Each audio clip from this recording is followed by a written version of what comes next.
Comme vous avez appris tant de choses comme moi. Moi, je ne savais pas quel effet ça faisait de voir surgir à 7 h du matin chez soi quelqu'un qui vous demande vos papiers. Avec des gens armés. Et tout ça. Bon, j'ai appris. Et vous autres, vous avez été dans un moment de stupeur. Et ne me dites pas le contraire, hein. Je ne vous crois pas. Parce que moi, j'ai été stupéfait, alors... Nous avons appris. Et regardez que ce soir, à Pau, on vient de franchir une étape. Parce qu'on était là tous les deux. Et les autres, ils sont dans la salle, je ne sais pas lesquels c'est. Déjà que j'arrive pas à reconnaître les miens, alors bon... C'est pour vous dire, nous avons franchi une étape. J'étais, des fois, vous savez, les malheurs qui nous arrivent, ou les malheurs, il faut relativiser, hein. Moi, je suis vivant, hein. J'ai dit à un copain qui c'était l'abîme de 3 km de long, je lui ai dit, écoute, si on était en Colombie, on serait déjà mort. On est là chez nous, en train de bavarder devant un bon riz pilaf, et on se plaint que la police nous a cassé les pieds. Bon, on est vivant. Si on était... Bah oui, ils en ont tué 45 depuis l'élection, hein. Depuis qu'on est arrivé au 2e tour là-bas, on en a tué 45.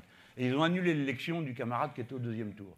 Si on était au Mexique, ils en ont tué un peu plus de 300, donc plus d'une centaine à nous. Candidats, hein. Non, pas non plus, faut mettre les choses à leur place. Mais si vous laissez faire, il n'y a plus de limite, hein. Si vous laissez faire. Vous savez l'erreur que j'ai commise, je vous l'ai dit parce que c'est la fin du meeting et les autres, ils sont rentrés se coucher.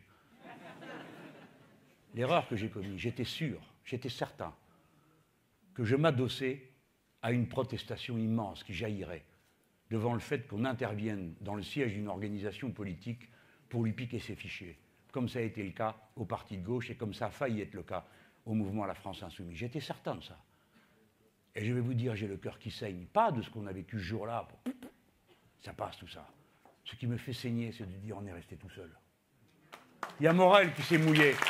Pour moi, lui et Lindemann, j'ai regardé, je dis qu'est-ce qu'ils font? C'est dans ce moment-là que vous voyez qui est quoi.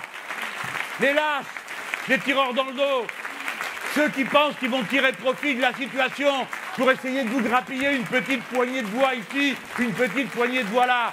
Ce qui est en cause, ce sont les principes sacrés de la République. Oui, des principes plus grands, plus forts que nous, à ceux qui viennent répétant en cadence la liberté de ceci, et la justice qui, et les médias que, et les parlementaires, et la République, et la liberté, et le droit d'avoir les opinions qu'on veut, sans que le fichier soit transmis à des gens qui n'ont aucune conscience, et dont certains sont corrompus, parce qu'ils vendent les informations qui devraient rester dans le secret de l'instruction. Pas un mot sur le sujet de temps qui aurait dû dire comment vous expliquer que 48 heures après, on sait déjà ce qu'il y a dans les procès-verbaux, que moi je n'ai jamais lu.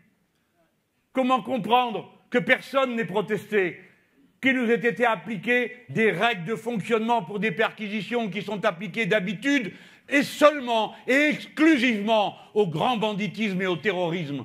Nous ne sommes ni des terroristes, ni des grands bandits. Nous sommes les serviteurs du peuple, les amants de la patrie, les amoureux de la République.